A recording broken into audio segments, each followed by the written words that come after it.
బజార్లో కొనే స్ప్రేలు కాదండి. మనకు అవైలబుల్గా ఉండే వస్తువులతో, మన ఇంట్లో తయారు చేసుకునే వస్తువులతో మనం ఈరోజు స్ప్రే తయారు చేసుకుందాం. మన ఇంట్లో మల్లెపూలు కానీ, సెంటు గులాబీ కానీ, అలాగే సన్నజాజులు కానీ, ఇంకా ఏమైనా ఉంటే తీసుకోండి. అలాగే ఒక బౌల్ తీసుకొని అందులో వేడి నీళ్ళు వేసుకొని ఆ వేడి నీటిలో 10 నిమిషాలు మల్లెపూలు ఉంచేసేయండి. దాని తర్వాత ఒక బౌల్లో మల్లెపూలన్నీ తీసేయండి.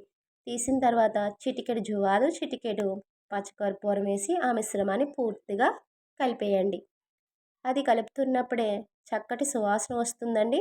ఆ మిశ్రమాన్ని ఒక స్ప్రే బాటిల్లో వేసేయండి. వేసిన తర్వాత మన రూమ్లో కర్టెన్స్కి అలాగే బయట అక్కడ స్ప్రే చేసుకుంటూ రండి. చక్కటి సువాసన వస్తుందండి. ఇంతటి చక్కటి సువాసన మన ఇంట్లో మనమే తయారు చేసుకుంటే బెటరే కదా. ఈ వీడియో నచ్చితే లైక్ చేయండి, సబ్స్క్రైబ్ చేయండి, కామెంట్ చేయండి.